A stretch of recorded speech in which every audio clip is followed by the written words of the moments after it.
Hello friends, welcome to the channel. तो आज हम पढ़ने वाले आर्किमिडीज प्रिंसिपल एंड फ्लोटेशन के बारे में। इसमें जो आर्किमिडीज प्रिंसिपल को पढ़ने से पहले और फ्लोटेशन के पढ़ने से पहले हमें कुछ पैरामीटर्स को स्टडी करना होगा। सबसे पहला पैरामीटर जो है वो है थ्रस्ट एंड प्रेशर, उसके बाद है बायोंसी और अपथ्रस्ट, दोनों एक ही चीज़ है, दोनों एक ही टर्म है। उसके बाद हम इससे गुजरने के बाद हम लोग स्टडी करेंगे आर्किमिडीज प्रिंसिपल, उसके बाद है लॉ ऑफ फ्लोटेशन और सबसे लास्ट है हाइड्रोमीटर। तो इन सब चीज़ के बारे में हम डीपली स्टडी करेंगे। ये 9th क्लास का सिलेबस है। कुछ बच्चों का ये डिमांड था कि सर 9th क्लास के इस चैप्टर का आप वीडियो बनाओ। आज इस वीडियो को हम बना रहे हैं, तो 9th क्लास के बच्चों के लिए स्पेशली डेडिकेटेड है वीडियो। तो चलिए फिर बिना वक्त गवाए हम शुरू करते हैं।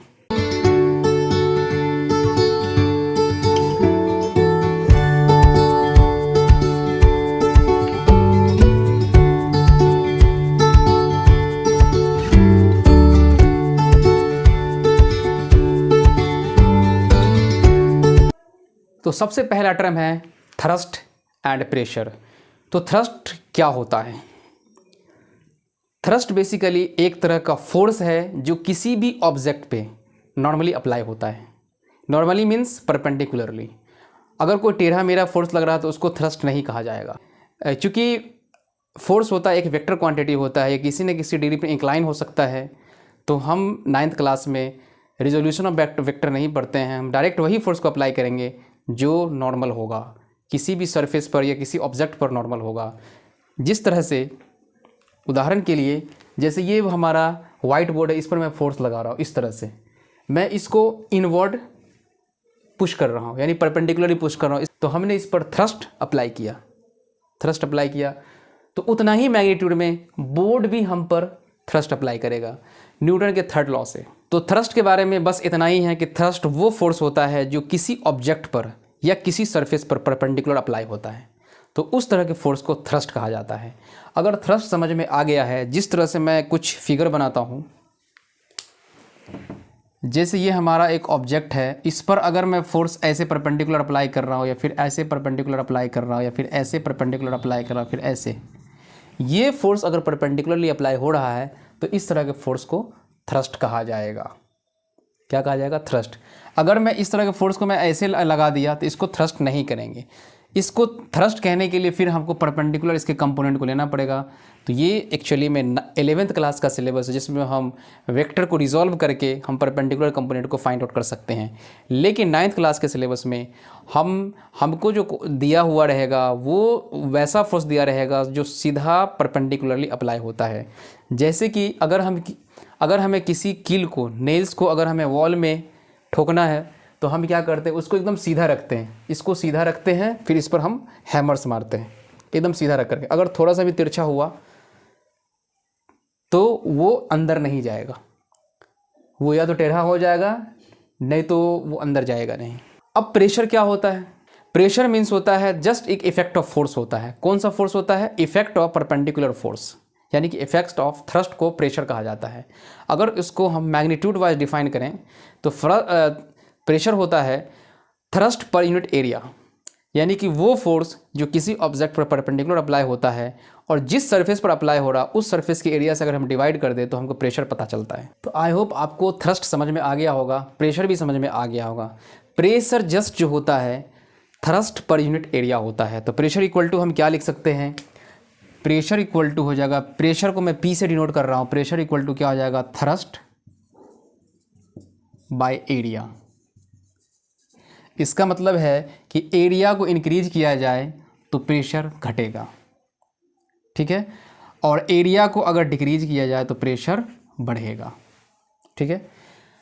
अगर हमारा कांस्टेंट है, अगर प्रेशर बढ़ाना है, अगर एरिया को कांस्टेंट कर दिया जाए, अगर एरिया को कांस्टेंट ना घटाना है ना बढ़ाना है, तो थ्रस्ट को बढ़ाने से प्रेशर बढ़ेगा और थ्रस्ट को घटाने से प्रेशर घटेगा। अगर मैं प्रेशर को क्वांटिटेटिव डिफाइन करूं तो प्रेशर जो होता है थ्रस्ट पर यूनिट एरिया होता है। थ्रस्ट को हम इस तरह से डिफाइन कर सकते हैं, the force acting on any surface in a direction perpendicular to the surface is called thrust. इस तरह के फोर्स को थ्रस्ट कहा जाएगा। अब प्रेशर हम कह सकते हैं, प्रेशर जो होता है वो होता है thrust per unit area, thrust per unit area. अब प्रेशर को हम पी से डिनोट करेंगे तो ये हो जाएगा थ्रस्ट, ये परपेंडिकुलर फोर्स होगा बाय एरिया। तो इसको कहते हैं प्रेशर। अब प्रेशर का जो एसआई यूनिट होता है इसका यूनिट हो जाता है, क्योंकि फोर्स का यूनिट होता है न्यूटन, एरिया का यूनिट होता है मीटर स्क्वायर, चूँकि नीचे है तो न्यूटन पर मीटर स्क्वायर। इसका जो एक यूनिट है पास्कल है, प्रेशर का यूनिट होता है पास्कल होता है, प्रेशर का एक यूनिट होता है वो पास्कल होता है, प्रेशर का जो यूनिट होता है वो होता है पास्कल। तो प्रेशर इक्वल टू हमने क्या पढ़ा था कि फोर्स पर यूनिट एरिया। अगर हम एरिया को बढ़ा दिए, क्योंकि प्रेशर इक्वल टू क्या था, प्रेशर इक्वल टू जो था फोर्स यानी कि नॉर्मल फोर्स बाय एरिया, अगर मैं इस एरिया को बढ़ा दूँ तो प्रेशर घट जाता है। तो यही वजह है कि जो हेवी वाहन होते हैं जो ट्रांसपोर्ट का काम करते हैं तो वो वाहन पर काफ़ी लोडेड सामान सब उस पर रखा जाता है ट्रांसपोर्ट करने के लिए। इसको ध्यान में रखते हुए उसके लोड का जो प्रेशर है पहिया पर वो ज़्यादा ना बढ़े और पहिया ब्लास्ट ना हो, तो उसके लिए उसके पीछे 2 या 3 टायर को लगाए जाते हैं एरिया को बढ़ाने के लिए, ताकि लोड का जो प्रेशर होगा वो सारे एरिया पर डिस्ट्रीब्यूट हो जाए। तो जो उसका जो यूनिट एरिया है कम से कम प्रेशर को फेस करेगा। अगर ऐसा नहीं हुआ तो पता चला कि वो पहिया फट जाएगा और गाड़ी का एक्सीडेंट हो सकता है। तो इसलिए जो बड़े बड़े हेवी वाहन होते हैं, खास करके ट्रक जो होता है 22 चक्का या 30 चक्का 40 चक्का जो ट्रक होता है, उसके जो पहिया पीछे का पहिया खास करके जहाँ पर लोडिंग का इफेक्ट ज़्यादा होता है वहाँ पर के पहिए को उसमें वहाँ पर 2 या 3 पहिया लगाया जाता है उसके एरिया को बड़ा करने के लिए। अगर एरिया बढ़ेगा तो प्रेशर कम होगा, अब प्रेशर कम होगा तो ईजिली सामान को ट्रांसपोर्ट किया जा सकता है। वरना पता चलेगा कि पहिया का अगर एरिया अगर एक ही पहिया रहा तो वो लोड को बर्दाश्त नहीं कर पाएगा और पहिया एक्सप्लोड कर जाएगा, जिससे एक्सीडेंट हो सकता है। और जैसे चाकू से जब हम किसी चीज़ को काटते हैं तो चाकू का जो मेन फेस जिससे हम काटते हैं वो वाला फेस काफ़ी पतला होता है, काफ़ी बारीक किया जाता है। क्यों किया जाता है कि कम प्रेशर में कम फोर्स लगा करके ज़्यादा से ज़्यादा प्रेशर को हम क्रिएट कर सकें। प्रेशर अगर ज़्यादा होगा तभी वो चीज़ कट होगा।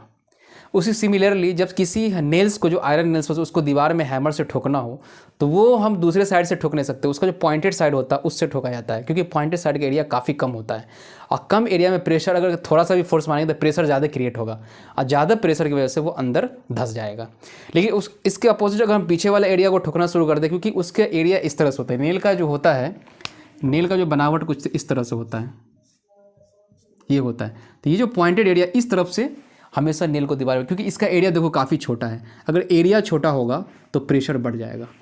तो थोड़ा सा भी फोर्स हम अप्लाई करेंगे तो ये कांटे अंदर चला जाएगा। इसके अपोजिट अगर मैं इधर से दीवार पर ठोकूँ तो चूँकि इसका एरिया काफ़ी बड़ा है तो दीवार के काफ़ी बड़े एरिया को ये ऑक्यूपाई करेगा, बड़े एरिया को ऑक्यूपाई करेगा। तो एरिया बड़ा होने से प्रेशर घट जाएगा और वो प्रेशर सफिशिएंट नहीं होगा उस कील को दीवार के अंदर धंसाने के लिए।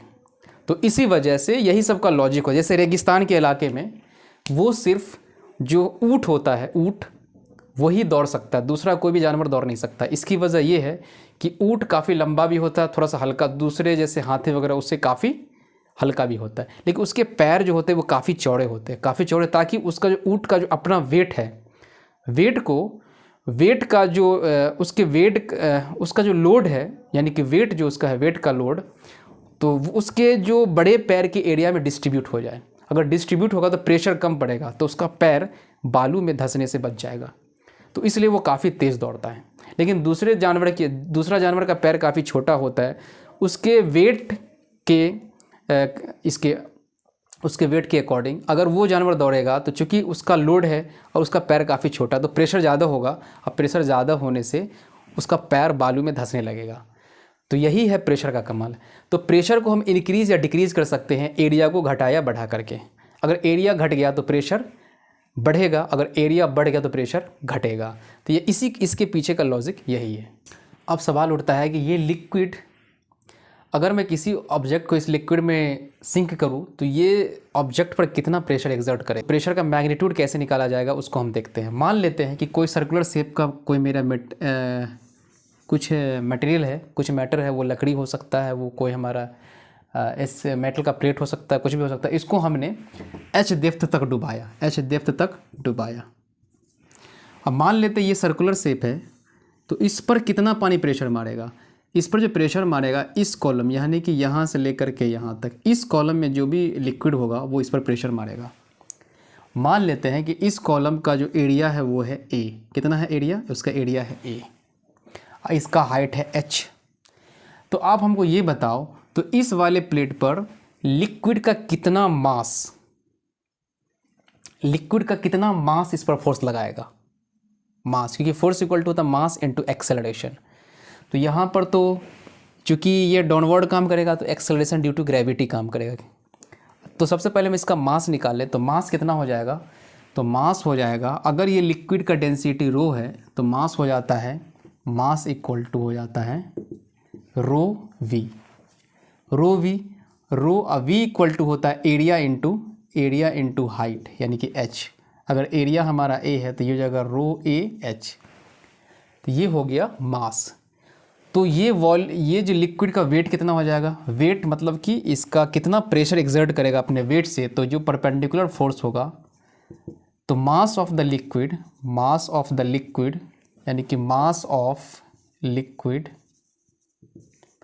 Into acceleration due to gravity, तो मास ऑफ लिक्विड हमने निकाल के रखा है rho A H, acceleration due to gravity है जी। तो ये तो हो गया फोर्स, कितना फोर्स लगा रहा है। लेकिन हमको निकालना क्या है, प्रेशर, हमको निकालना प्रेशर। तो लिक्विड का जो प्रेशर हो जाता है perpendicular force by area, area कौन, जो इस एरिया पर जो लग रहा है इस एरिया से हमें डिवाइड करना पड़ेगा। तो ये हो जाएगा रो ए एच जी बाई ए, तो ए से ए कट गया तो हो गया रो एच जी या रो जी एच। तो लिक्विड जो प्रेशर मारेगा किसी भी ऑब्जेक्ट पर वो होता है रो एच जी, जहाँ पर रो क्या है, रो है डेंसिटी ऑफ द लिक्विड की डेंसिटी। अब बोलोगे डेंसिटी किस चिड़िया का नाम है, तो डेंसिटी होता है मास पर यूनिट वॉल्यूम।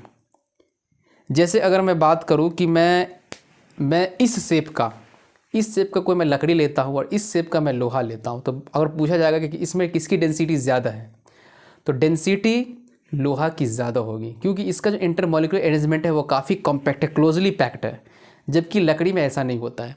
तो इसके यूनिट वॉल्यूम में, इसका पहले वॉल्यूम निकालेंगे और इसका मास हमें पता होना चाहिए। तो मास को इसके वॉल्यूम से डिवाइड कर दे तो हमको निकल के आता है डेंसिटी। तो अगर यूनिट वॉल्यूम में मास ज़्यादा हो गया तो इसका मतलब है कि उसकी डेंसिटी ज़्यादा होगी, अगर मास कम है तो डेंसिटी कम है। इस तरह से हम कंपेयर कर सकते हैं।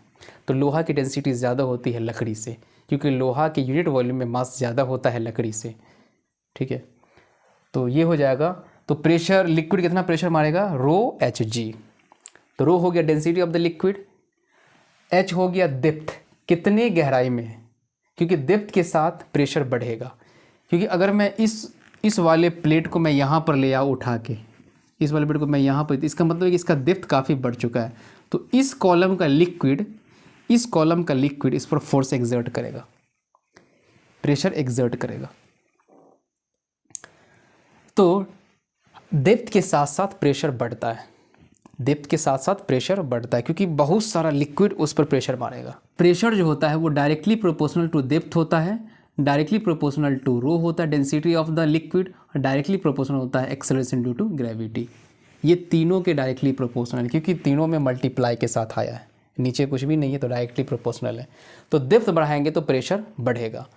तो ये है आपके प्रेशर का सिद्धांत कि प्रेशर कितना वर्क करेगा किसी भी ऑब्जेक्ट पर लिक्विड के द्वारा। प्रेशर समझ में आ गया है, तो अब समझते हैं बायोंट फोर्स क्या होता है।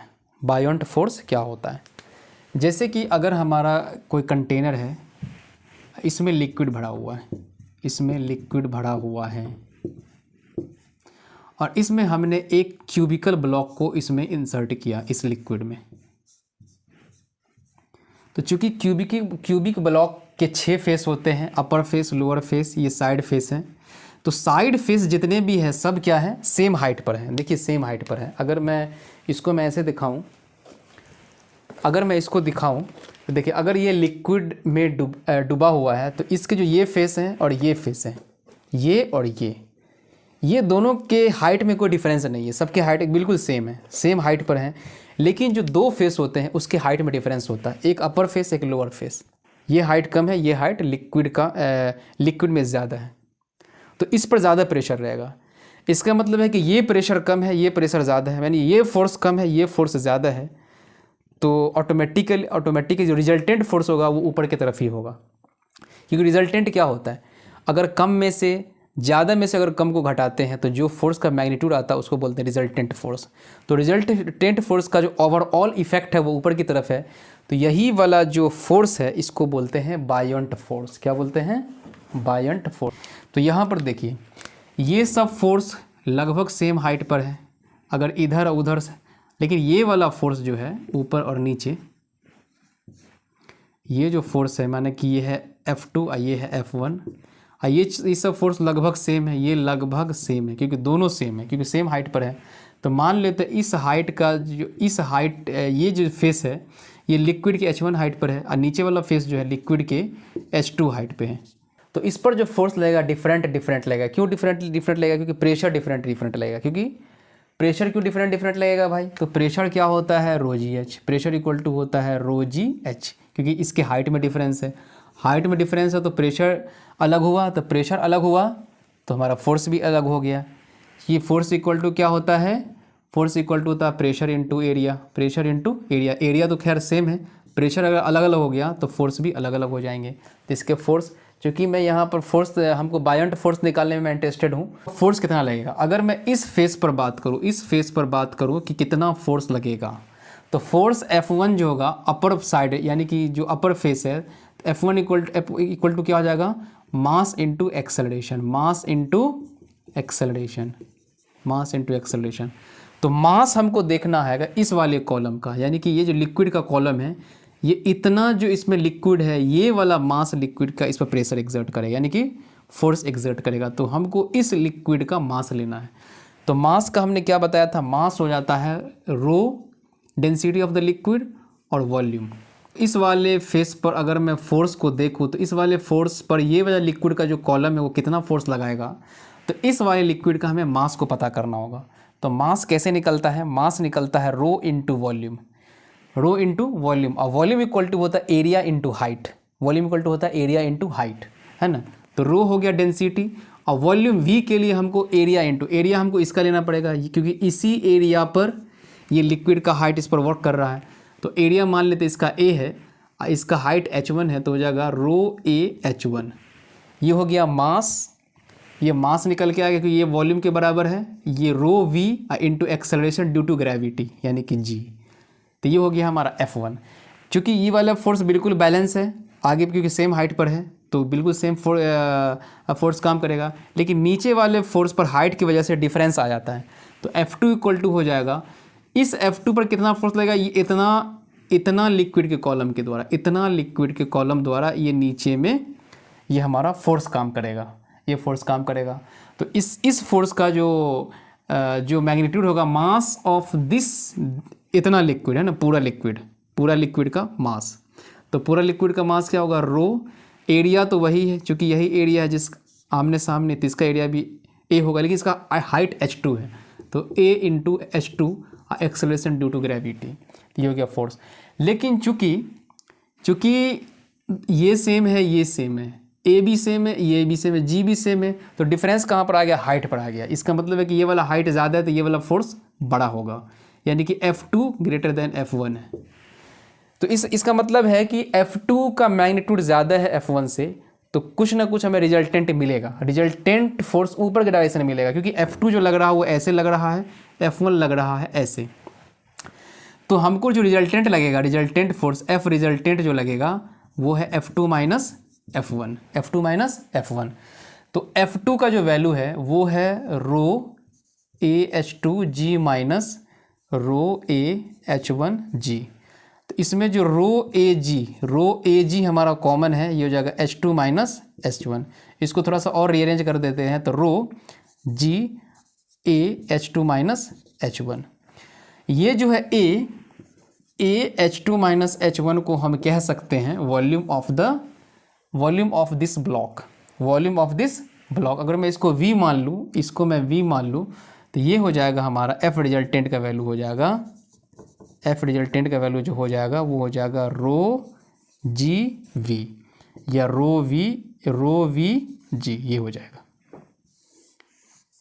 ये रिजल्टेंट फोर्स क्या कहलाता है, क्योंकि ये रिजल्टेंट फोर्स लिक्विड के द्वारा ऊपर लग रहा है, तो यही रिजल्टेंट फोर्स को कहा जाता है फोर्स ऑफ बायोंसी या अपथ्रस्ट, क्योंकि ऊपर की तरफ लग रहा है।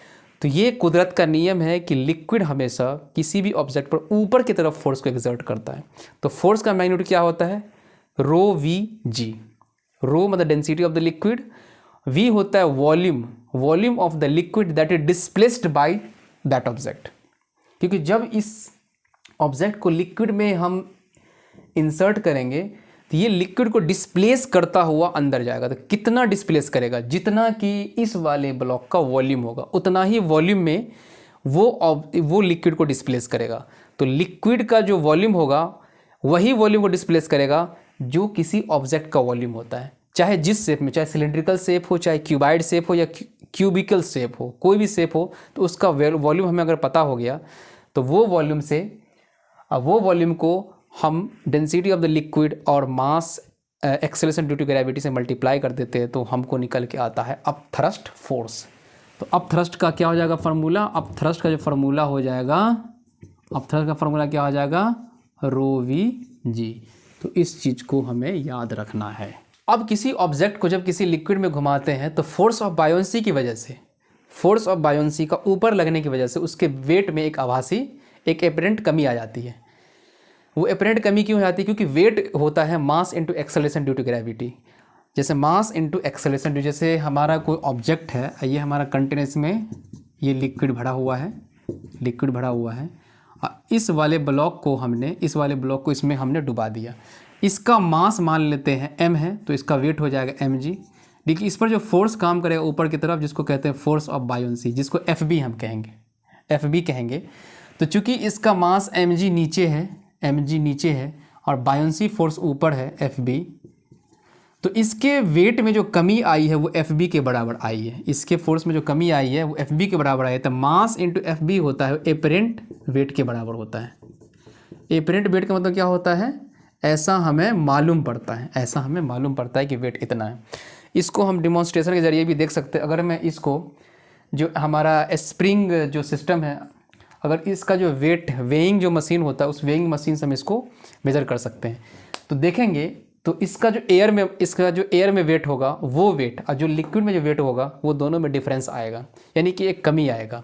अगर मान लेते हैं कि इसका वेट 2 kg है, हो सकता है कि उसमें से 200 ग्राम कम हो जाए।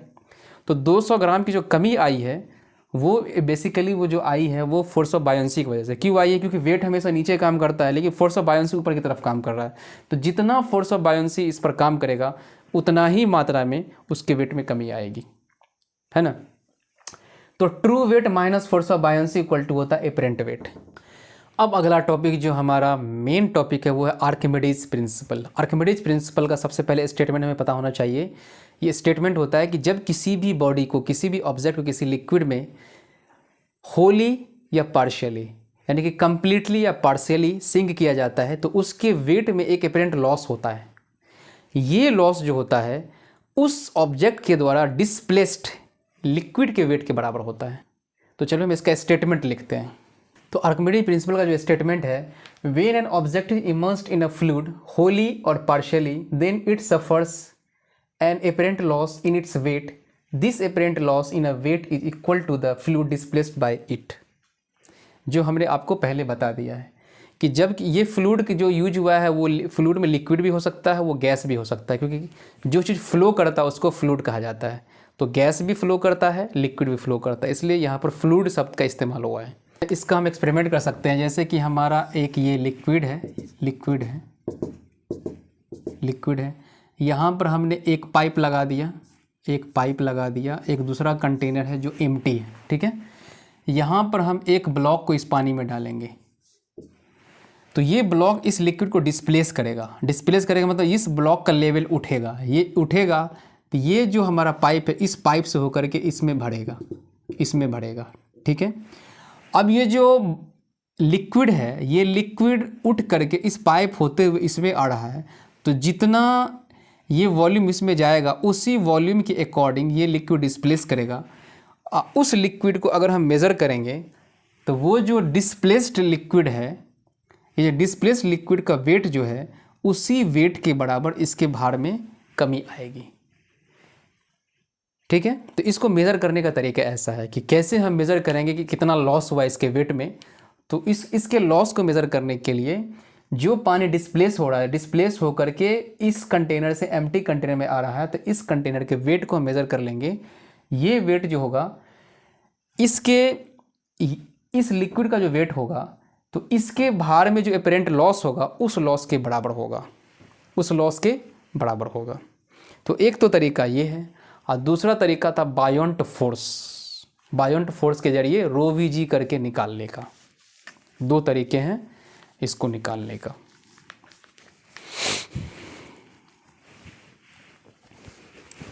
तो आर्किमिडीज का प्रिंसिपल यही कहता है।